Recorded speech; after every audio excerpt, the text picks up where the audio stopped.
Hello मेहनती बच्चों, welcome, खुशामदीद। बेटा, हम केमिस्ट्री के अंदर एक वन शॉट की सीरीज़ स्टार्ट कर रहे हैं जिसके अंदर हम स्पेशली उन बच्चों को फोकस कर रहे हैं जो 12th बोर्ड का एग्ज़ाम देने वाले हैं। लेकिन ये सीरीज़ हमारे जो जेई का या नीट का एग्ज़ाम देने वाले हैं उन बच्चों के लिए भी ल्यूक्रेटिव होगा। बच्चों, पहला चैप्टर जो मैंने सेलेक्ट किया है, जो अक्सर बच्चों के लिए कम इंटरेस्ट वाला चैप्टर होता है, वो किया है हमने बायोमोलिक्यूल। तो बच्चों, आज से हम ना बायोमोलिक्यूल चैप्टर से स्टार्ट करते हैं। क्या क्या इंपॉर्टेंट पॉइंट है उन पे बात करेंगे, हमारे क्या क्या क्वेश्चन इन पे बन सकते हैं उस पे बात करेंगे। तो बायोमोलिक्यूल में अगर बच्चों कंटेंट वाइज बात की जाए हमारा, तो सबसे पहले इसके अंदर आता है हमारा कार्बोहाइड्रेट। तो कार्बोहाइड्रेट के बारे में जो बात करेंगे, सबसे पहले कार्बोहाइड्रेट है क्या हमारा, फिर उसका क्लासिफिकेशन क्या होगा, उसके बारे में हम बात करेंगे वन बाय वन। बच्चों, कार्बोहाइड्रेट की डेफिनेशन हमारी क्या होती है? कार्बोहाइड्रेट पॉलीहाइड्रोक्सी एल्डिहाइड या कीटोन होते हैं, और साथ में एक बड़ा इंपॉर्टेंट पॉइंट है कि ये ऑप्टिकली एक्टिव होने चाहिए। ऑप्टिकली एक्टिव पॉलीहाइड्रोक्सी एल्डिहाइड और कीटोन, इनको क्या कहते हैं? हम कार्बोहाइड्रेट कहते हैं बच्चों। अच्छा, क्या सारे कार्बोहाइड्रेट ऑप्टिकली एक्टिव होते हैं? हाँ, मैंडेटरी कंडीशन तो यही है। लेकिन क्या कोई ऐसा कार्बोहाइड्रेट है जो ऑप्टिकली एक्टिव नहीं होता फिर भी कार्बोहाइड्रेट होता है? हाँ, ऐसा भी है बच्चों। एक कंपाउंड है आपका डाईहाइड्रोक्सी एसीटोन, जिसको कार्बोहाइड्रेट की कैटेगरी में रखा तो जाता है, लेकिन ये क्या होता है आपका, ये ऑप्टिकली एक्टिव नहीं है। देखेंगे इसमें सारे कार्बन में से कोई भी कार्बन आपका ऑप्टिकली एक्टिव नहीं है, लेकिन एक आध एक्सेप्शन को छोड़ के आप डेफिनेशन यही देंगे, ऑप्टिकली एक्टिव पॉलीहाइड्रोक्सी एल्डिहाइड और कीटोन, उनको क्या कहते हैं? आपको कार्बोहाइड्रेट कहते हैं। बच्चों, इनको कार्बोहाइड्रेट्स को हम सेकेराइड्स भी कहते हैं, जैसे यहाँ पे लिखा है आल्सो नोन एज सेकेराइड्स, ठीक है ना। स्वीट होते हैं टेस्ट में कुछ, जो मीठे होते हैं, और वैसे हमारी लैंग्वेज में भी शुगर ही कहा जाता है, कॉमन लैंग्वेज में भी। अब इनका कार्बोहाइड्रेट का क्लासिफिकेशन क्या होगा बच्चों? तो इनका क्लासिफिकेशन जो होता है बच्चों, तीन कैटेगरी होती है, एक मोनोसेक्राइड, एक ओलिगोसेक्राइड और एक पॉलीसेक्राइड। मोनोसेक्राइड का मतलब वो है बच्चों, वो कार्बोहाइड्रेट जिसको आप फर्दर हाइड्रोलाइज नहीं कर सकते, कैन नॉट बी हाइड्रोलाइज्ड, ठीक है ना। हाइड्रोलाइज नहीं हो सकता, इसमें एल्डिहाइड भी हो सकता है ग्रुप और कीटो ग्रुप भी हो सकता है, पॉलीहाइड्रोक्सी एल्डिहाइड और कीटोन, कॉल्ड मोनोसेक्राइड। जैसे फॉर एग्जांपल, बहुत कॉमन एग्जांपल जो आप जानते हैं, ग्लूकोज। ग्लूकोज का फॉर्मूला क्या होता है बच्चों? CHO का होल 4 और CS2OH। पॉलीहाइड्रोक्सी तो है, लेकिन साथ में कैसा है? एल्डो है, CHO ग्रुप इसके अंदर प्रेजेंट है। आपका एक कॉमन शुगर है जो हमारी जानी जाती है, ठीक है। मोनोसेक्राइड के अंदर आपका जहां से कार्बोहाइड्रेट शुरू होते हैं बच्चों, वो C3 कार्बन से लेके C7 कार्बन तक होते हैं हमारे। जैसे मैंने अभी बताया आपको, डाइहाइड्रोक्सी एसीटोन, ग्लिसरॉल्डिहाइड, ठीक है ना। और जो सबसे कॉमन शुगर है जो नेचर के अंदर मिलती हैं, वो C6 6 कार्बन वाली शुगर होती है, यानी इनको कहते हैं हेक्सोस। 3 कार्बन वाली को ट्रायोस, 4 वाली को टेट्रोस, फिर पेंटोस, फिर हेक्सोस, फिर हेप्टोस, 7 वाली को क्या कह सकते हैं? हेप्टोस कह सकते हैं। तो ये सब कैटेगरी किसकी कहलाएगी? मोनोसेक्राइड की। मोनोसेक्राइड में ग्लूकोज हमारे सिलेबस में उसकी रिएक्शन भी है, जिनके बारे में हम आगे बात करेंगे। बच्चों, ओलिगोसेक्राइड, ओलिगोसेक्राइड कौन से होते हैं? जिसमें 2 से लेके 10 तक यूनिट मोनोसेक्राइड की प्रेजेंट होती हैं बच्चों, उसको क्या कहते हैं? हम ओलिगोसेक्राइड कहते हैं। 2 से 10 तक यूनिट जो होती हैं मोनोसेक्राइड की होती हैं, यानी ये डाइसेक्राइड भी हो सकता है, ट्राई हो सकता है, टेट्रा हो सकता है, पेंटा तक हो सकता है, लेकिन हमारे सिलेबस के पॉइंट ऑफ व्यू से डाइसेक्राइड और बेसिकली डाइसेक्राइड आता है, ट्राई पे भी कोई क्वेश्चन हमारा नहीं आता। पॉलीसेक्राइड के अंदर बच्चों, पॉलीसेक्राइड की अगर हम बात करें तो पॉलीसेक्राइड के अंदर बहुत सारे नंबर ऑफ मॉलिक्यूल, थाउजेंड्स में हो सकते हैं, 2000 हो सकते हैं, 3000 हो सकते हैं। तो ऐसे कार्बोहाइड्रेट को हम क्या कहते हैं? पॉलीसेक्राइड कहते हैं, जिनमें बच्चों कॉमन एग्जांपल की अगर हम बात करें तो शुगर आता है, ठीक है ना, शुगर आता है, ग्लाइकोजन आता है, ग्लाइकोजन आता है।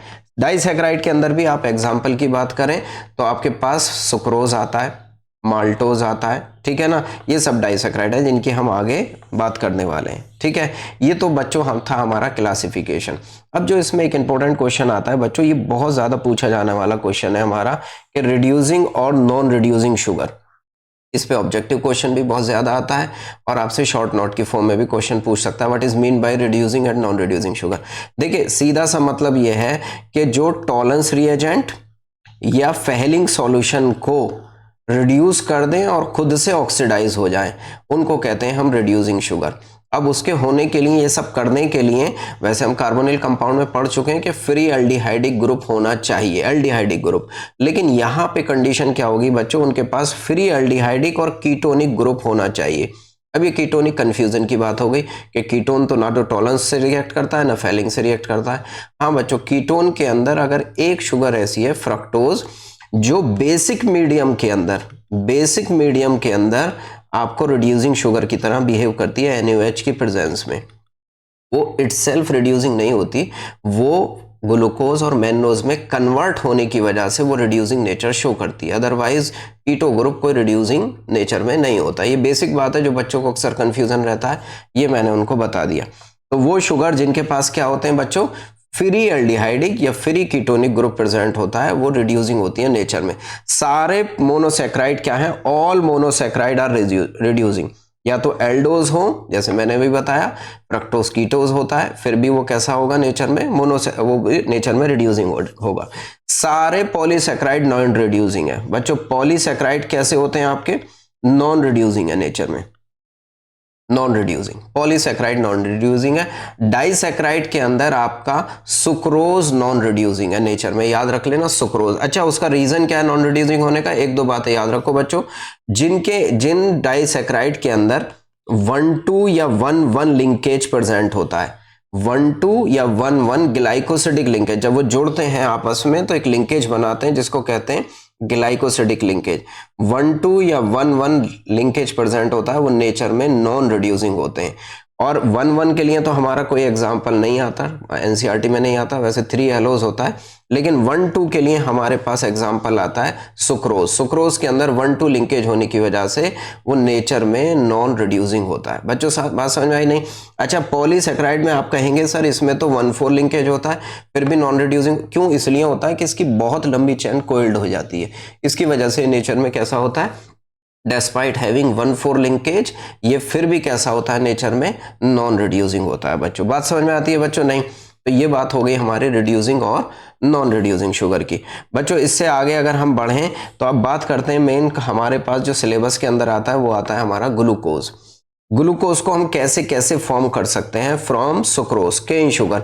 हाइड्रोलिसिस करा दें बच्चों, C12H22O11 प्लस H2O क्या बना देगा बच्चों, C6H12O6 plus C6H12O6। Glucose plus fructose, glucose plus fructose. अगर इसकी हाइड्रोलिसिस कर देंगे तो हमें ग्लूकोज मिल जाएगा। अच्छा, इन दोनों को अलग कैसे किया जाता है बच्चों? इन दोनों को कैल्शियम हाइड्रोक्साइड की हेल्प से अलग किया जाता है। सेपरेट करना हो ना इनको, भाई ग्लूकोज का भी आपको वही फॉर्मूला दिखाई दे रहा है, फ्रक्टोज का भी वही फॉर्मूला दिखाई दे रहा है, लेकिन इनको जो सेपरेट किया जाता है वो कैल्शियम हाइड्रोक्साइड की हेल्प से किया जाता है। दूसरा, स्टार्च से हम कर सकते हैं। Starch is the polymer of glucose. Glucose की स्टार्च की हाइड्रोलिसिस करें तो अल्टीमेटली जो प्रोडक्ट हमको मिलेगा वो ग्लूकोज ही मिलेगा बच्चों, ठीक है ना? तो ये 2 मेथड हमारे हो सकते हैं, रिएक्शन आपको आ सकती है जो स्कूल पॉइंट ऑफ व्यू से हो सकती है आपकी, ठीक है? मॉलिक्यूलर फॉर्मूला इस ग्लूकोज का हम जानते हैं। अब देखिए इसकी क्या क्या रिएक्शंस आपके इंपॉर्टेंट हो सकती हैं। Presence of 6 carbon chain. देखिए बच्चे बहुत इंपॉर्टेंट क्वेश्चन आपसे पूछेगा, how would you show that glucose contains 6 carbon chain structure. तो उस केस में क्या होगा, हम HI से रिएक्शन करा देंगे। इसकी ग्लूकोज की रिएक्शन अगर HI से कराएं तो हमारे पास जो प्रोडक्ट बनता है वो लीनियर चेन एन हेक्सेन बनता है, यानी कि क्या बन जाता है, एन हेक्सेन बन जाता है। इसके साथ में बच्चों एक चीज और लिखेंगे, क्वेश्चन और बड़ा अच्छा पूछा जा सकता है, इसमें 2 आयोडो हेक्सेन भी बनता है। मेजर तो आपका क्या बनेगा, एन हेक्सेन, यानी ये बताएगा कि लीनियर चेन ग्लूकोज के अंदर प्रेजेंट है। इसके अलावा 2 आयोडो हेक्सेन भी बन जाता है इसके अंदर प्रोडक्ट, हालांकि वो भी लीनियर चेन को ही आपका रिप्रेजेंट करता है। तो ये लीनियर चेन के लिए क्या होगा, शॉर्ट नोट में क्वेश्चन पूछा जा सकता है, ऑब्जेक्टिव क्वेश्चन भी पूछा जा सकता है। Presence of carbonyl group. Carbonyl group की कैरेक्टरिस्टिक रिएक्शन जो होती है बच्चों, वो या तो HCN से होती है, अमोनिया डेरिवेटिव से होती है, हाइड्रोक्सिल एमाइन से होती है।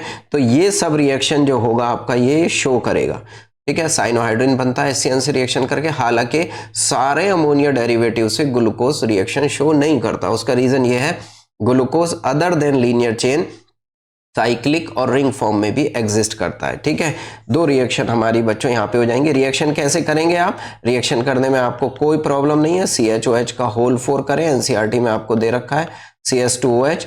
अब रिएक्शन करा दें HCN से। HCN से क्या होगा? साइनोहाइड्रिन बन जाएगा CHOH और यहाँ लग जाएगा CN। बाकी का आपका नीचे का सेम, आपका सेम का सेम यहाँ पे रहेगा। ठीक है ना, मैं आपको सिंबॉलिकली इसलिए बता रहा हूं कि आपके माइंड से वो सारी चीजें रिकॉल होती चली जाएं। पढ़ा तो है आपने, लेकिन वो रिकॉल नहीं होता, और रिकॉल नहीं होता तो एग्जाम में भी फिर वो बातें रिकॉल नहीं होती। ठीक है, अब दूसरी बात क्या कह रहे हैं? आपके कार्बोनिल ग्रुप है, presence of CO and aldehydic group. तो ग्लूकोज के अंदर आपको पता है एल्डोहेक्सोज होता है। ग्लूकोज क्या है? एल्डोहेक्सोज। एल्डोहेक्सोज होने का मतलब है कि CHO ग्रुप है और 6 कार्बन उसके अंदर हैं आपके पास। Glucose get oxidise to monocarboxylic acid gluconic acid. अच्छा, ये किससे ऑक्सीडाइज होता है बच्चों? ये ग्लूकोनिक एसिड जो बनाता है वो किससे बनाता है? मैं यहाँ पे आपको लिख देता हूँ। ग्लूकोनिक एसिड जो बनाता है वो ब्रोमीन वाटर से बनाता है। ग्लूकोज के अंदर CHO ग्रुप होता है, वो ब्रोमीन वाटर से क्या हो जाता है? ऑक्सीडाइज हो जाता है। यानी कि अगर ग्लूकोज के अंदर हम करें CHO ग्रुप, बाकी का हमारा सारा फॉर्मूला इसको G मान लेते हैं, हम इससे रिएक्शन कराएं Br2, तो ये बना देगा COOH। सिर्फ एक ही ग्रुप, बाकी ग्रुप सेम रहेगा, तो इसको कहते हैं हम ग्लूकोनिक एसिड। ठीक है, ब्रोमीन वाटर आपको दिखा है, टॉलरेंस रिएजेंट दिखा है, फेलिंग सॉल्यूशन दिखा है, तो ग्लूकोनिक एसिड बना देगा।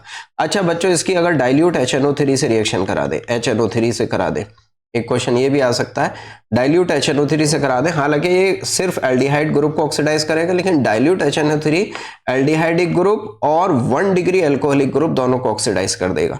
यानी इससे जो प्रोडक्ट बनेगा वो बच्चों ये बनेगा COOH, CHOH का होल 4 और COOH। ये वाला एसिड जो ब्रोमीन वाटर से बना बच्चों, इसका नाम क्या दिया हमने? Gluconic acid. इसका नाम जो है डाइल्यूट HNO3 से बनता है, इसको कहते हैं ग्लूकैरिक एसिड। क्या कहते हैं? ग्लूकैरिक एसिड या सैक्रिक एसिड भी इसका नाम होता है। और दूसरा नाम क्या होता है? Saccharic acid. ग्लूकैरिक एसिड और सैक्रिक एसिड, इस पे क्वेश्चन आपको एक बन सकता है बच्चों। ठीक है, नेक्स्ट क्या है आपका? Presence of 5 hydroxyl group. ये बड़ा इंपॉर्टेंट क्वेश्चन आता है कि आप कैसे शो करेंगे कि ग्लूकोज कंटेन्स 5 हाइड्रोक्सिल ग्रुप। तो बच्चों, ग्लूकोज की रिएक्शन एसिड डेरिवेटिव से करा दो, एस्टर का फॉर्मेशन होगा। अगर 5 मोल एसिड डेरिवेटिव रिएक्ट कर जाता है तो इसका मतलब वो उसके अंदर 5 आपके हाइड्रोक्सिल ग्रुप है।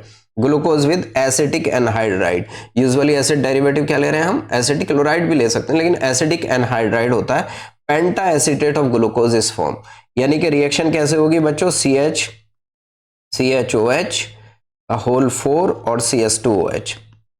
आप रिएक्शन कैसे कराएंगे? Acetic anhydride CH3COO। ठीक है, अब आपकी रिएक्शन, अब जब रिएक्शन कराएंगे तो CHO पे तो कोई रिएक्शन नहीं करेगा। ये आपको पता है एसिड डेरिवेटिव अल्कोहल से रिएक्ट करके एस्टर बनाते हैं, और सारे के सारे अल्कोहलिक ग्रुप रिएक्ट कर जाएंगे CHOCOCH3 का होल 4, और यहां बन जाएगा CS2OCOCH3। यानी कि 5 रिएक्शन, 4 ये वाले ग्रुप सेकेंडरी, 4 ये वाले जो आपके सेकेंडरी हैं अल्कोहलिक ग्रुप, और एक वो वाला जो प्राइमरी अल्कोहलिक ग्रुप है, वो सब रिएक्ट करके बच्चों क्या बना देंगे आपका? ठीक है, तो ये 5 हाइड्रोक्सिल ग्रुप प्रेजेंट होंगे। इसके लिए आप एसिड डेरिवेटिव से रिएक्शन करा देंगे इसको। ठीक है ना बच्चों, बात समझ में आती है? दूसरी बात इसमें क्या है? अब दूसरी बात, प्राइमरी अल्कोहलिक ग्रुप। अच्छा, इसके अंदर 4 सेकेंडरी होते हैं, 1 प्राइमरी होता है, तो उसकी पहचान कैसे करेंगे बच्चों हम? देखिए, जो रिएक्शन मैंने ऑलरेडी एक बार मैं लिख चुका हूं आपको, वही रिएक्शन की बात है ये जो लिखी है हमने। Primary alcoholic group, oxidation with nitric acid glucose as well as gluconic acid both yield the dicarboxylic acid saccharic acid. मैं अभी ऑलरेडी बता चुका कि जो 1 डिग्री अल्कोहलिक ग्रुप है वो भी ऑक्सीडाइज होकर COH ग्रुप बना देता है, तो उस कंपाउंड को कहते हैं ग्लूकैरिक एसिड या सैक्रिक एसिड।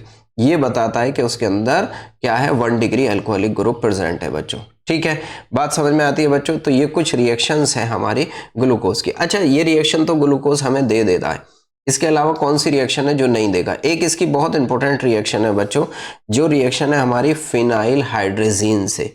ठीक है ना, ग्लूकोसाजोन का फॉर्मेशन होता है, वो मैं आपको रिएक्शन दिखाता हूं। ये वाली रिएक्शन फिनाइल हाइड्रेजीन, ओसाजोन कहते हैं, या ग्लूकोज का बना हुआ ओसाजोन है तो ग्लूकोसाजोन कहते हैं। बच्चों क्वेश्चन ये आता है कि कितने मोल फिनाइल हाइड्रोजन से रिएक्ट करता है, तो बच्चों 3 मोल्स आपको लिखा भी है यहाँ पे, 3 मोल्स फिनाइल हाइड्रोजन से वो रिएक्ट करता है आपके पास, ठीक है ना। ये तो नीचे वाला ग्रुप सेम है CHO, या तो आपका रिएक्ट करेगा CHO ग्रुप से और 2 डिग्री एक एल्कोहलिक ग्रुप को ऑक्सीडाइज कर देगा ये, और अल्टीमेटली प्रोडक्ट क्या बन जाएगा आपका, प्रोडक्ट का फॉर्मेशन होगा हमारा ओसाजोन, ये वाला प्रोडक्ट बनेगा हमारा, प्रोडक्ट बनेगा हमारा ओसाजोन का फॉर्मेशन हो जाता है।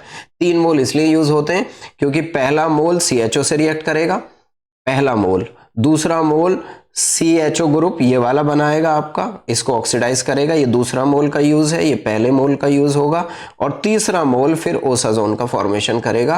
तो 3 मोल की रिएक्शन होगी, ये बड़ी इंपॉर्टेंट रिएक्शन है, इस पे क्वेश्चन आपको बन सकता है आपका, ठीक है ना। आता है, बहुत ज्यादा आता है, कितने मोल से रिएक्ट करेगा और ग्लूकोसाजोन का फॉर्मूला क्या होगा, ये आपके सामने हमने लिखा है यहाँ पे, ठीक है ना। अब बच्चों इसके अंदर ना आता है हमारा ग्लूकोज का अरेंजमेंट, और स्ट्रक्चर पे क्वेश्चन बहुत ज्यादा इंपॉर्टेंट आता है, और स्ट्रक्चर की वजह से कौन कौन सी वो रिएक्शन है जिन्हें ग्लूकोज मॉलिक्यूल नहीं देता है आपका, ठीक है। तो देखिए, configuration open chain structure of glucose can be represented by Fischer projection, Fischer formula. देखिए सबसे नीचे CH2OH आपको याद कर लेना है बच्चों, 2 ग्रुप नीचे वाले राइट साइड OH, एक लेफ्ट साइड, फिर एक राइट साइड, और सबसे टॉप पे CHO ग्रुप, इसी फॉर्म में आपको लिख के आना है, ठीक है ना। अक्सर बच्चे अपने मन से कुछ भी लिखाते हैं तो वो गलत होने के चांसेस आपके बन जाएंगे, ठीक है। अब ग्लूकोज का अदर स्ट्रक्चर और क्या हो सकते हैं, ठीक है ना। ये हम DLL सिस्टम से पहले मैं आपको ये बताता हूँ, limitation of open chain system of glucose क्या क्या है। देखिए बड़ा इंपॉर्टेंट क्वेश्चन आता है कि ओपन चेन है तो क्या क्या इसकी लिमिटेशन। ऑल्दो ग्लूकोज है aldehydic group, it does not react with 2,4 DNP test, जो कि पॉपुलर टेस्ट है कार्बोनिल कंपाउंड का, इसके अंदर एल्डिहाइड है फिर भी नहीं देता। शिफ्ट test and also does not react with sodium bisulphite is test of carbonyl compound, ठीक है। अमोनिया से रिएक्ट नहीं करता, कोई फॉर्मेशन नहीं करता, ठीक है ना। अमोनिया से आपको पता है एल्डिहाइड और कीटोन रिएक्ट कर जाते हैं, सभी रिएक्ट कर जाते हैं। The penta acetate of glucose form upon acylation, अभी हमने बनाया था, डज नॉट रिएक्ट विद हाइड्रोक्सिलामाइन, वो हाइड्रोक्सिलामाइन से रिएक्ट नहीं करता, this indicate absence of aldehydic group.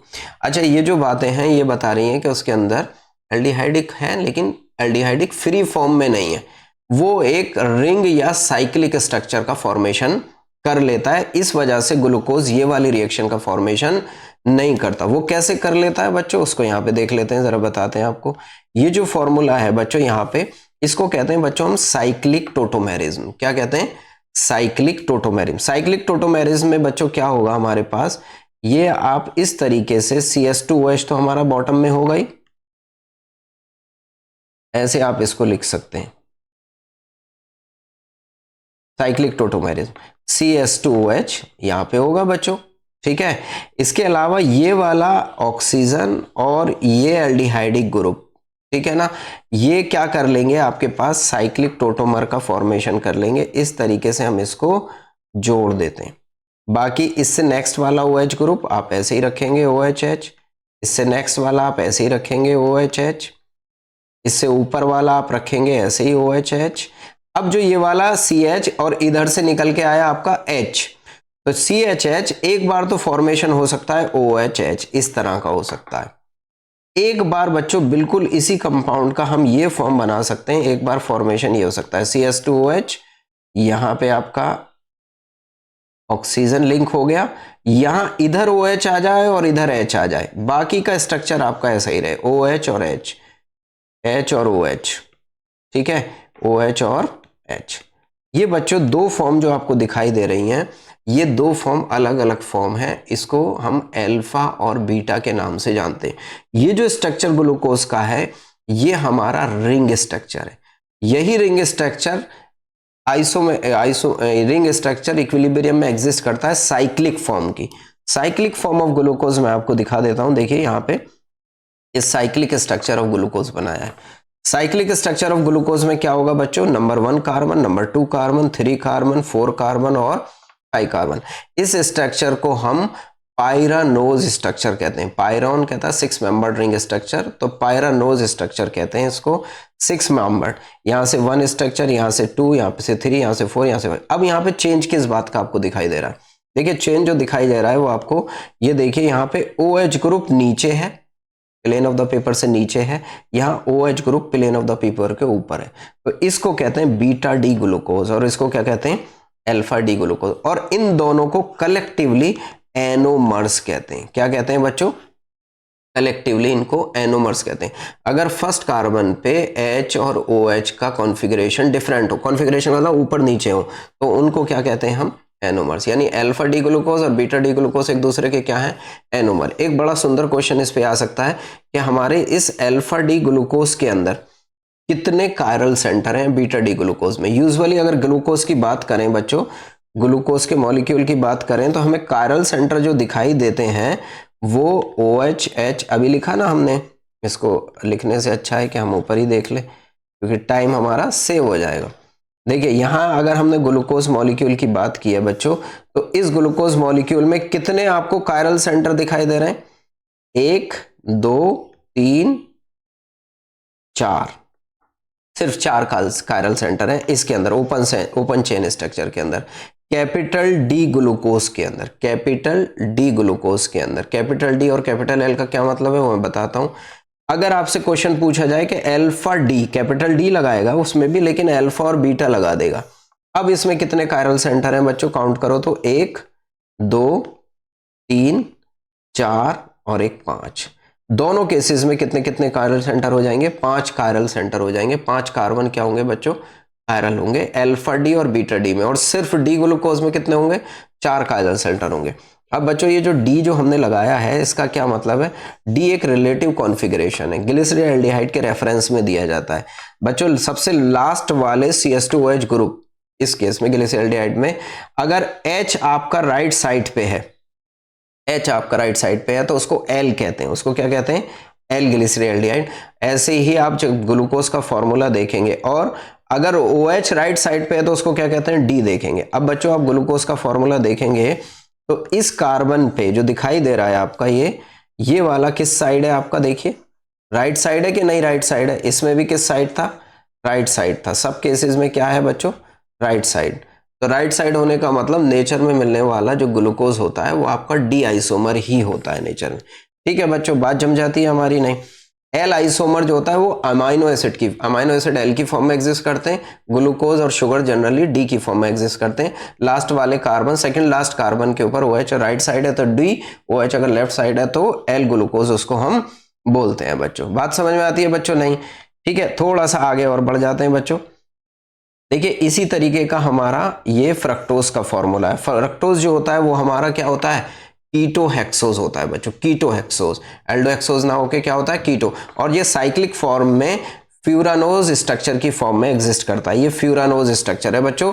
इसमें पहला कार्बन और छठा कार्बन रिंग के बाहर होते हैं, याद रखना, पहला कार्बन और छठा। देखिए पहला अगर नीचे की साइड है तो क्या कह दिया हमने? बीटा डी फ्रक्टोज, CH2OH, यानी OH ऊपर की साइड होना ही चाहिए बीटा डी, और OH अगर नीचे की साइड है तो क्या कह दिया हमने? Alpha D fructose. तो फ्रक्टोज का फॉर्मूला भी आपको पता होना चाहिए बच्चों। बच्चों ये बात हो गई बेसिकली हमारी मोनोसेक्राइड की। अब बात करते हैं हम किसकी? डाइसेक्राइड की। डाइसेक्राइड के अंदर क्या होगा बच्चों? सबसे पहले सुक्रोज। बहुत इंपॉर्टेंट क्वेश्चन आता है सुक्रोज की। अभी हमने रिएक्शन लिखी थी। सुक्रोज किस किस का हाइड्रोलिसिस होके क्या क्या बनाता है? एक तो ग्लूकोज बनाता है और एक क्या बनाता है? फ्रक्टोज बनाता है। देखिए सुक्रोज की हाइड्रोलिसिस होने पर इसका ऑप्टिकल रोटेशन चेंज हो जाता है। ग्लाइकोसिडिक लिंकेज से बनता है, ग्लाइकोसिडिक लिंकेज से बनता है C1 of alpha D glucose, ये याद होना चाहिए आपको, and C2 of beta D fructose. C1 alpha D glucose और C2 of beta D fructose. Fructose, beta D fructose का मतलब क्या हो गया? देखिए ये वाला फ्रक्टोज है हमारा, बीटा डी फ्रक्टोज, और अल्फा डी ग्लूकोज है। तो कौन सी लिंकेज बनी? ग्लाइकोसिडिक। H2O इसमें से निकल जाता है और लिंकेज जो बनती है वो हमारी कौन सी कहलाती है बच्चों? ग्लाइकोसिडिक लिंकेज कहलाती है, बल्कि इसको कहते हैं बेटर ओ ग्लाइकोसिडिक लिंकेज। कौन सी कहलाती है? ओ ग्लाइकोसिडिक लिंकेज। इसका पहला कार्बन ये याद रखना ग्लूकोज का, और दूसरा कार्बन किसका, फ्रक्टोज का। इसी के वजह से 1,2-O ग्लाइकोसिडिक लिंकेज होने की वजह से फ्रक्टोज जो होता है हमारा, सुक्रोज जो होता है वो रिड्यूसिंग नहीं होता नेचर में, नॉन रिड्यूसिंग होता है नेचर में, नॉन रिड्यूसिंग होता है। यानी डाइसेक्राइड जो बनता है वो हमारा 1,2 ग्लाइकोसिडिक लिंकेज या 1,4 ग्लाइकोसिडिक लिंकेज से भी बन सकता है। देखिए सुक्रोज का ऑप्टिकल रोटेशन हाइड्रोलिसिस करने पर चेंज हो जाता है। देखिए यहाँ पे हमने डेटा लिखा हुआ है आपको, ये देखिए ऑप्टिकल रोटेशन कितना था, प्लस 66.5, ठीक है ना। आफ्टर जब हमारा पूरा रिएक्शन कंप्लीट हो जाएगी तो ऑप्टिकल रोटेशन इसका कितना हो जाएगा, आप देखिए 55, डी फ्रक्टोज का ज्यादा होता है तो माइनस में हो जाएगा, इनवर्स हो जाएगा, इसलिए इस शुगर को क्या कहते हैं, इनवर्ट शुगर कहते हैं। यानी ऑप्टिकल रोटेशन इसका क्या हो जाता है, चेंज हो जाता है हाइड्रोलिसिस करने के बाद। इस प्रोसेस बाद बच्चों क्या आता है, माल्टोज आता है। माल्टोज किस किस का पॉलीमर है आपका, डाइमर है, यानी glycosidic linkage between C1 of one glucose unit और C2 of another glucose unit. पहले का भी सी ग्लूकोज यूनिट, यानी इसके अंदर बॉन्ड कौन सा फॉर्मेशन हो रहा है, alpha D glucose, alpha D का मतलब यहाँ OH नीचे है, यहां देखेंगे तो भी OH नीचे होगा, तभी तो इसके बीच में बॉन्ड बना, तो इसको alpha glycosidic, O glycosidic linkage कहते हैं। क्या कहते हैं, ग्लाइकोसिडिक लिंकेज, आपको पता है। और कौन सी होती है, 1,4 अल्फा O ग्लाइकोसिडिक लिंकेज, ये आपकी कहलाती है। इस फॉर्म में आपको लिख के आएंगे, स्ट्रक्चर बना के आएंगे, जैसा हमने स्ट्रक्चर बनाया, आपका एनसीईआरटी में भी स्ट्रक्चर बना है, लेकिन कोई इसको आसान कर दे तो उसको दोबारा से पढ़ना क्या हो जाता है, आसान हो जाता है आपका, ठीक है ना। इसी तरीके से नेक्स्ट हमारा जो डाइसेक्राइड है, उस डाइसेक्राइड के अंदर भी देखेंगे आप लैक्टोज, ठीक है ना। लैक्टोज के अंदर भी आपका जो स्ट्रक्चर प्रेजेंट होता है, बीटा डी ग्लूकोज और बीटा डी ग्लूकोज, गैलेक्टोज और ग्लूकोज, बीटा डी गैलेक्टोज और बीटा डी ग्लूकोज वो प्रेजेंट होता है इसके अंदर। वो एनसीईआरटी से हम एक बार देख लेंगे तो बात जो है हमें समझ में आ जाएगी। क्योंकि बच्चों ये मैं ये कह रहा हूं कि आपके माइंड को मैं रिकॉल करना चाह रहा हूं, ये वन शॉर्ट फॉर्म है जो हम चाह रहे हैं कम से कम टाइम में इसको हम कंप्लीट कर लें, ठीक है ना। यूं तो हम अगर डिटेल में करने लगे तो टाइम उसमें हमें ज्यादा लगेगा। देखिए पॉलीसैकेराइड के अंदर बच्चों स्टार्च होता है और ग्लाइकोजन होता है। कौन सा होता है, स्टार्च और ग्लाइकोजन। बच्चों स्टार्च और ग्लाइकोजन दोनों ही पॉलीमर होते हैं किसके, ग्लूकोज के। दोनों किसके हैं, ग्लूकोज। क्वेश्चन ये आता है कि आपके पास स्टार्च जो होता है वो एमाइलोज और एमाइलोपेक्टिन, ज्यादा क्वेश्चन हमारा स्टार्च से आता है, एमाइलोपेक्टिन से मिलके बना होता है। ग्लाइकोजन जो होता है वो समवॉट एमाइलोपेक्टिन टाइप स्ट्रक्चर होता है, एमाइलोपेक्टिन टाइप स्ट्रक्चर होता है ग्लाइकोजन, ठीक है ना। वैसे ये एमाइलोज और एमाइलोपेक्टिन आपको पता है कि ये 15 to 20% तक होता है आपका, 15 to 20% तक होता है, ये 80 to 85% तक होता है। ये वाटर सॉल्युबल होता है आपका, एमाइलोज एमाइलोपेक्टिन वाटर इनसॉल्युबल होता है। इसके अंदर नंबर ऑफ मोनोमर यूनिट कम होती हैं, इसके अंदर 2000 तक नंबर ऑफ मोनोमर यूनिट होती हैं, ठीक है ना। ये ब्रांच चेंज स्ट्रक्चर होता है एमाइलोपेक्टिन, और एमाइलोज जो होता है वो आपका लीनियर स्ट्रक्चर होता है। और ब्रांच चेन स्ट्रक्चर होने की वजह से इसके अंदर लिंकेज जो होती है वो 1,4 and 1,6 होती है। एमाइलोज में जो लिंकेज होती है वो सिर्फ कौन सी होती है आपकी, 1,4 लिंकेज होती है। तो बच्चों एमाइलोज वाटर सॉल्युबल 15 से 20%, straight chain polysaccharide alpha D glucose join together, alpha glycosidic linkage of C1 and C2, it have 200 से 1000 beta D glucose alpha D glucose held by C1 से C4 लिंकेज, ठीक है ना।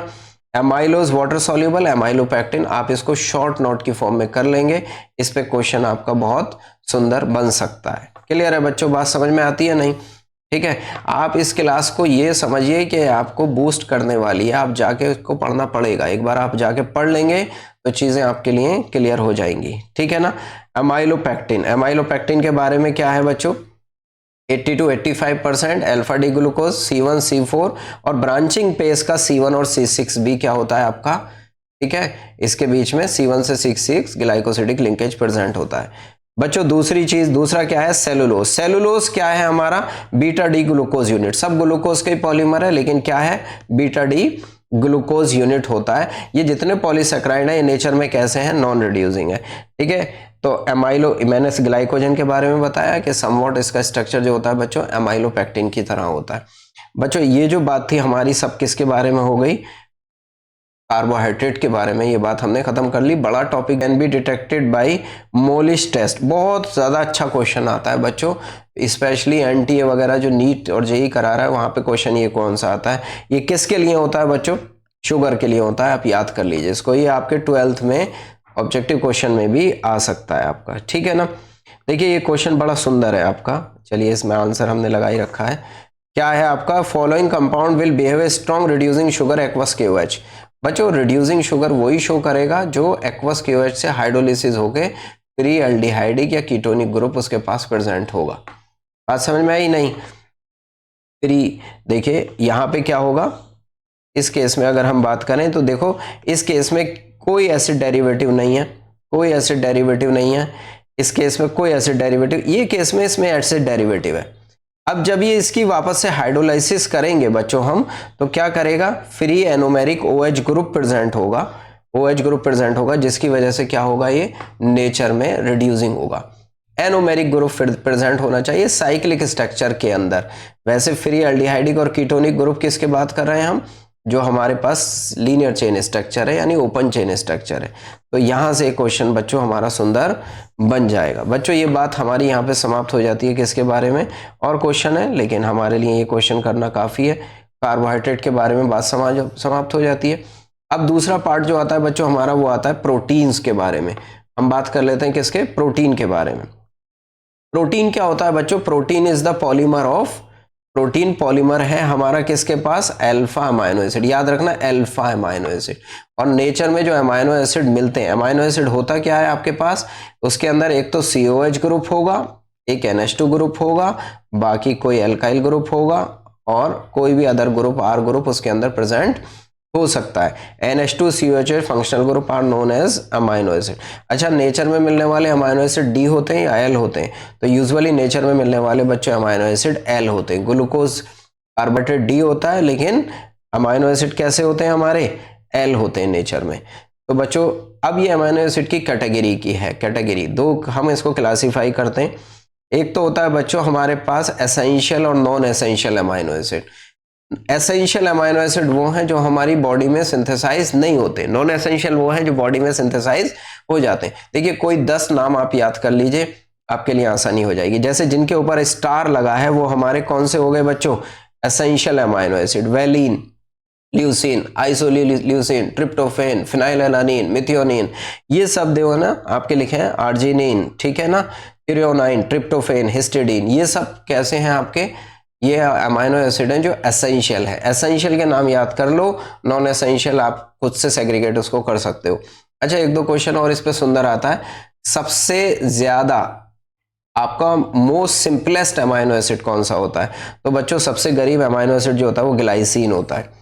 Glycine का मतलब यह है कि इसके अंदर R ग्रुप जो होता है वो H ग्रुप होता है, और यही अमाइनो एसिड की कैटेगरी यह है कि ये ऑप्टिकली एक्टिव होते हैं, लेकिन ये अमाइनो एसिड अकेला ऐसा है जो कैसा नहीं है, आप देख रहे हैं कार्बन कायरल नहीं है। तो सिंपलेस्ट अमाइनो एसिड ग्लाइसिन। अच्छा इस क्वेश्चन ये भी आ सकता है कि मोस्ट कॉम्प्लेक्स अमाइनो एसिड कौन होता है, तो मोस्ट कॉम्प्लेक्स होता है बच्चों ट्रिप्टोफेन। आपको आगे दिखा देंगे, कॉम्प्लेक्स सही लगेगा आपको देखने में।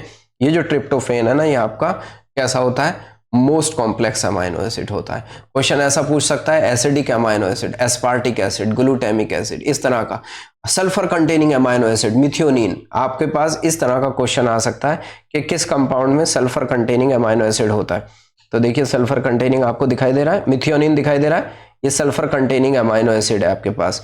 सिस्टीन सल्फर कंटेनिंग, इसके अलावा एक और सल्फर कंटेनिंग, ठीक है। तो ये क्या होते हैं बच्चों हमारे, इस तरीके से आप याद कर सकते हैं कि मोस्ट सिंपलेस्ट तो बहुत क्वेश्चन आ चुका है, मोस्ट कॉम्प्लेक्स आ सकता है, सल्फर कंटेनिंग अमाइनो एसिड आ सकता है, heterocyclic ring containing amino acid आ सकता है। ये जो अमाइनो एसिड आपको दिखाई दे रहे हैं इनके अंदर रिंग कैसा है बच्चों, ये हेट्रोसाइक्लिक है।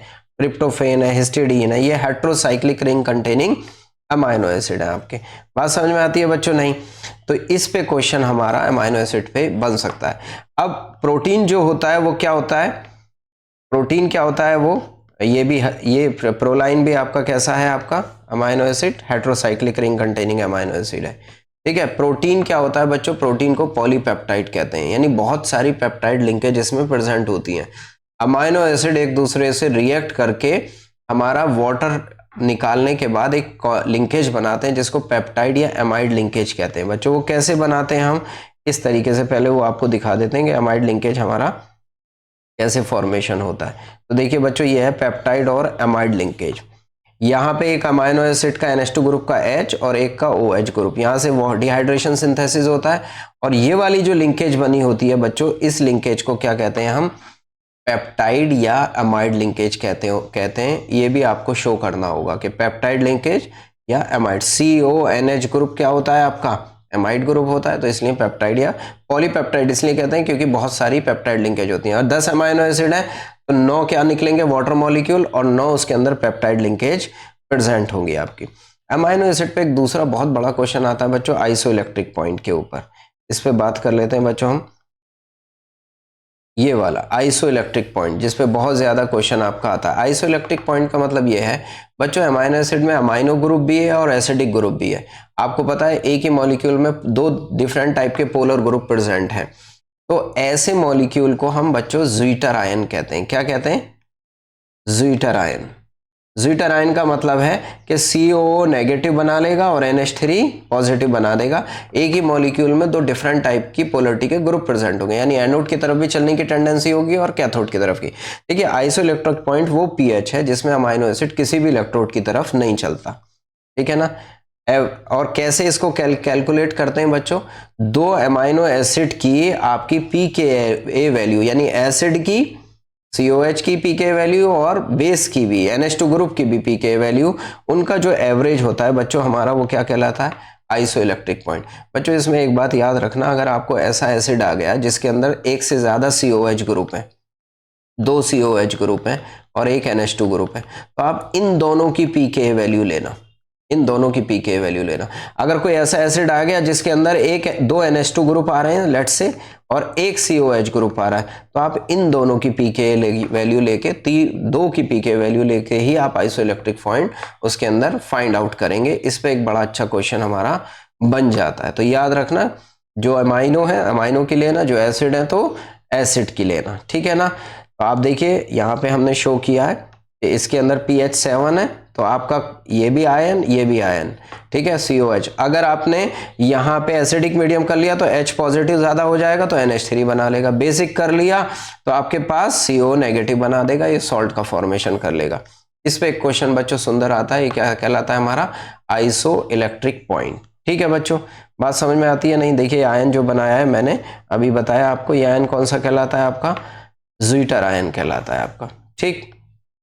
इसके बाद बच्चों नेक्स्ट पॉइंट आता है हमारा, हमने क्लासिफाई कर दिया, अब प्रोटीन का क्लासिफिकेशन करेंगे। अमाइनो एसिड को तो क्लासिफाई कर दिया, प्रोटीन का बहुत आसान सा क्लासिफिकेशन है आपका बच्चों। प्रोटीन का क्लासिफिकेशन पे क्या क्या क्वेश्चन हमारा बन सकता है, ठीक है। हाँ, क्लासिफिकेशन ऑफ प्रोटीन, सबसे पहला फाइब्रस प्रोटीन और ग्लोबुलर प्रोटीन। शॉर्ट नोट छोटे छोटे से आ सकते हैं, एग्जाम्पल भी पूछा जा सकता है आपका, ठीक है। Polypeptide chain run parallel and held together by hydrogen and disulphide bond, important point, ठीक है। Fibre like structure is known as fibrous protein. Fibrous protein, nails, बाल वाटर इनसॉल्युबल होते हैं, ये कौन सी प्रोटीन होता है आपका, फाइब्रस प्रोटीन। दूसरा प्रोटीन कौन सा होता है बच्चों आपका, globular protein. Globular protein, polypeptide chain coil around to give special shape, ठीक है ना, spherical shape, not special, spherical shape. The formation of globular protein takes place, such protein usually soluble in water. आपको पता है अंडा वगैरह ये सब जो प्रोटीन होती हैं क्या होती हैं आपकी, सॉल्युबल होती हैं वाटर के अंदर, जबकि ये प्रोटीन कैसी है आपकी, फाइब्रस प्रोटीन वाटर इनसॉल्युबल होती है आपकी। क्लासिफिकेशन ऑफ प्रोटीन, इस पे बहुत ज्यादा क्वेश्चन आता है आपका, स्ट्रक्चर के बेसिस पे प्रोटीन का क्लासिफिकेशन बच्चों। प्राइमरी, सेकेंडरी, टर्शरी और क्वाटरनरी। प्राइमरी पे बहुत ज्यादा क्वेश्चन नहीं आता, सेकेंडरी पे सबसे ज्यादा आता है। प्राइमरी पे क्या है बच्चों, क्वेश्चन का क्या मतलब, प्राइमरी क्या होता है, 1 और more polypeptide chain, each polypeptide chain in protein has amino acid link, यानी लीनियर चेन होती है, specific sequence of amino acid set to be the primary structure. सीधी सीधी सीधी सीधी अमाइनो एसिड की सीक्वेंस होगी तो उसको क्या कहेंगे हम, primary structure of protein. Secondary structure of protein में क्या होगा, और सिर्फ कौन सी लिंकेज इसमें प्रेजेंट होगी, जब सीधी चेन है तो सिर्फ पेप्टाइड लिंकेज प्रेजेंट होगी। कौन सी होगी बच्चों, ओनली पेप्टाइड लिंकेज इसके अंदर प्रेजेंट होगी। और जब हम बात कर रहे हैं बच्चों सेकेंडरी स्ट्रक्चर की, तो इसमें other than peptide linkage hydrogen bond भी प्रेजेंट होता है। एक तो बहुत ज्यादा ही क्वेश्चन आता है सेकेंडरी स्ट्रक्चर के अंदर। दो तरह का स्ट्रक्चर होता है ये, अल्फा हेलिक्स और beta pleated, two different special alpha helix. Alpha helix ऐसे, मैंने देखिए सबसे आसान फॉर्म बना रहा हूं, पहला अमाइनो एसिड, दूसरा अमाइनो एसिड, तीसरा और चौथा। पहले और चौथे के बीच में जो बॉन्ड प्रेजेंट होता है उसी बॉन्ड को हम क्या कहते हैं बच्चों, हाइड्रोजन। पहले और चौथे के बीच में यही बॉन्ड कहलाता है हमारा हाइड्रोजन बॉन्ड कहलाता है, ठीक है ना। और this structure arise due to regular folding of backbone of the polypeptide chain due to hydrogen bonding. Stabilize कौन करने का काम करता है, हाइड्रोजन बॉन्ड। यानी अगर आप बीटा प्लेटेड की बात करें तो बीटा प्लेटेड कुछ इस तरह, आसान फॉर्म देखो अगर मैं बनाऊं तो ऐसा दिखाई देगा, ऐसे देखिए ये प्लेट सी बन जाती है, ये इस तरह का स्ट्रक्चर जो दिखाई देगा, इसके बीच में क्या होगी बच्चों, हाइड्रोजन बॉन्डिंग होगी और पॉलीपेप्टाइड चेन होगी। तो इस स्ट्रक्चर को क्या कहते हैं हम, सेकेंडरी स्ट्रक्चर ऑफ प्रोटीन कहते हैं। ठीक है, टर्शियरी स्ट्रक्चर पे क्वेश्चन भी आता है आपका। टर्शियरी स्ट्रक्चर में सबसे ज्यादा टाइप के बॉन्ड्स प्रेजेंट होते हैं। Tertiary represent overall folding and polypeptide chain, further folding of secondary structure. इसके अंदर बच्चों हाइड्रोजन बॉन्ड हो सकता है, कोवलेंट बॉन्ड हो सकता है, सल्फाइड डाइसल्फाइड बॉन्ड हो सकता है। सभी तरह के बॉन्ड जो प्रेजेंट होते हैं, सबसे ज्यादा टाइप के बॉन्ड जो प्रेजेंट होते हैं वो टर्शियरी स्ट्रक्चर के अंदर होते हैं। और किसी प्रोटीन की एंजाइमेटिक प्रॉपर्टी भी कौन डिफाइन करता है बच्चों, टर्शियरी स्ट्रक्चर ही डिफाइन करता है। और प्रोटीन को जब हीट करते हैं तो सबसे पहले खराब होने वाला जो स्ट्रक्चर होता है वो भी हमारा क्या होता है, टर्शियरी स्ट्रक्चर होता है बच्चों। ठीक है, quaternary structure some of the protein are composed of two और more polypeptide chain refer to at subunit. ठीक है ना। द स्पेशल, SPAT, स्पेशल का मतलब स्पेस के अंदर ओरिएंटेशन डिफरेंट टाइप का हो, arrangement of this sub unit respect to each other called as quaternary structure. बहुत ज्यादा क्वेश्चन इस पे नहीं आता, मेनली आपको आएगा सेकेंडरी पे और किस पे आएगा आपका, टर्शियरी के ऊपर आएगा आपका। बच्चों देखिए ये तो बात हो गई। देखिए डीनेचुरेशन ऑफ प्रोटीन, यानी बायोलॉजिकल एक्टिविटी प्रोटीन की क्या हो जाए, आपकी खत्म हो जाए उसको हीट करने से। कौन सा स्ट्रक्चर अभी मैंने बताया, tertiary structures. Secondary and tertiary structure destroys remains intact. ठीक है ना, प्राइमरी स्ट्रक्चर रिमेन्स इंटैक्ट। अच्छा सेकेंडरी और टर्शियरी क्यों, मैंने टर्शियरी क्यों बताया, सेकेंडरी की फोल्डिंग से ही टर्शियरी बनता है। तो टर्शियरी स्ट्रक्चर सबसे पहले खराब होता है तो उसके साथ साथ सेकेंडरी तो अपने आप में खराब होगा। डीनेचुरेशन ऑफ प्रोटीन की बात होगी। बच्चों ये बात हो गई हमारी किसके बारे में, प्रोटीन के बारे में क्वेश्चन आपको मिलेगा। अब तीसरी बात आती है हमारी बच्चों, छोटी छोटी सी बात है, वो किसके बारे में है, एंजाइम के बारे में। बहुत छोटा सा पोर्शन है एंजाइम का और विटामिन का, इसको भी हम कवर कर लेते हैं।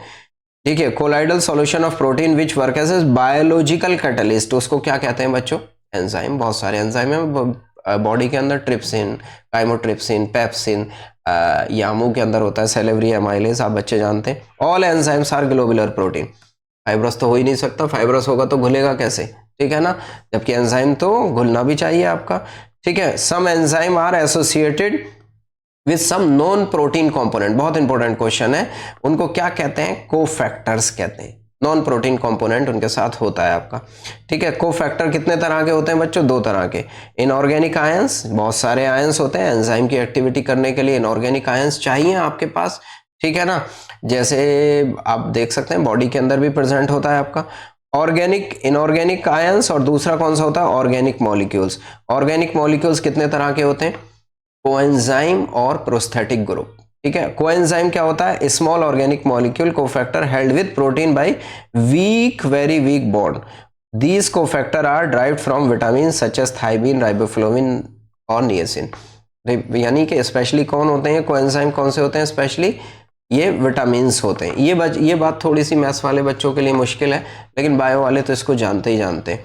तो मैथ्स वाले भी एक बार इसको रीडिंग लगा देंगे तो चीजें उनकी याद हो जाएंगे। Prosthetic group, organic molecule mainly vitamin are bonded to protein by covalent bond. ये क्या था वेरी वीक बॉन्ड, और ये कैसा था, अनडिटरमिन्ड होता है, यानी उससे जुड़ा होता है आपका prosthetic group. Temperature dependence of enzymatic activity, बच्चों बड़ा इंपॉर्टेंट पॉइंट है आपका। Work best at optimum temperature, ये बड़ा इंपॉर्टेंट क्वेश्चन है। सारे एंजाइम की ऑप्टिमम टेम्परेचर पे ही एक्टिविटी होती है। 298 से कितना आपका 313 केल्विन, यानी कि 298 हो गया 25 डिग्री और ये हो गया आपके पास 35 डिग्री। 25 से 35 डिग्री के ऊपर आपके पास जो एंजाइम होता है, ठीक है ना, वो सबसे अच्छा एक्टिविटी शो करता है। हालांकि ये आपका 30 डिग्री हुआ, लेकिन 25 से 35 डिग्री के बीच में आपका जो एंजाइम है वो बहुत अच्छी एक्टिविटी शो करता है।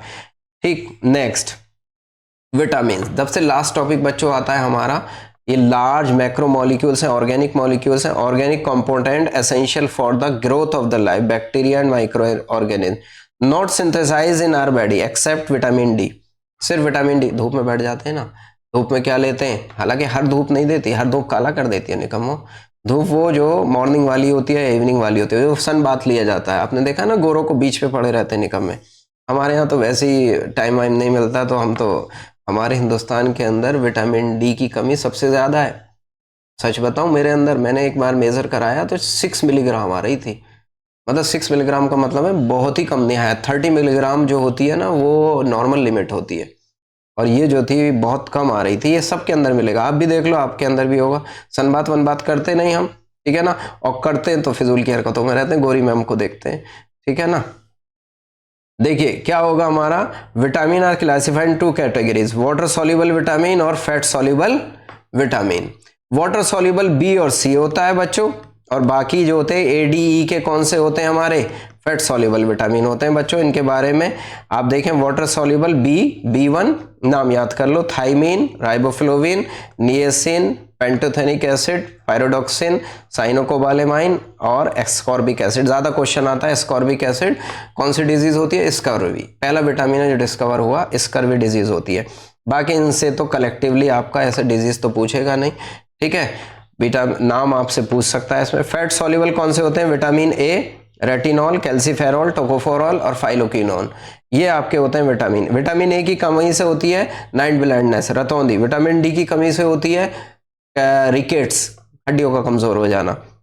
Vitamin E, beauty vitamin, beauty vitamin आपको पता है ना, फेयर एंड लवली, मर्दों वाली ब्यूटी विटामिन, ठीक है ना, इसके अंदर होता है। विटामिन के ब्लड क्लॉटिंग के अंदर काम करता है। तो बच्चों आप सिर्फ ये याद कर लो क्या क्या डिजीज हो सकती है इससे। एक तो विटामिन सी याद कर लेना, विटामिन डी, विटामिन ए, ये ज़रूर याद कर लेना, एक बार देख लेना इससे। ये यहाँ पे कहानी इसकी विटामिन की क्या हो जाएगी हमारी, समाप्त हो जाएगी।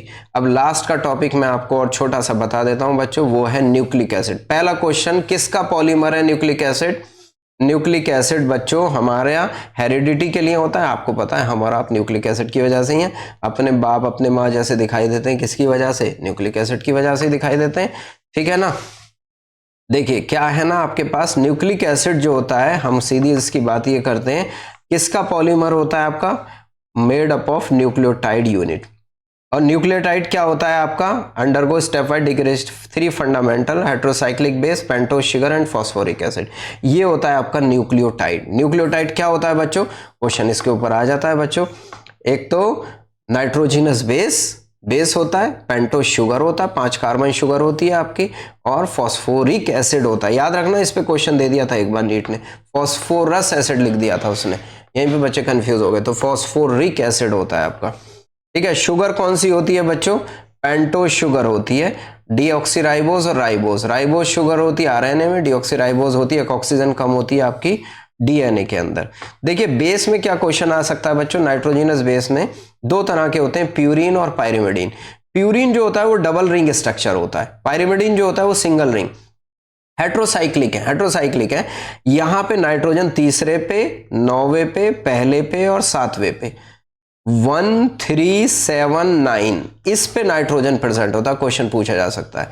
और यहां सिर्फ किसने पे प्रेजेंट होता है, 1 3 दोनों के लिए कॉमन है, इसमें ऐड कर लो।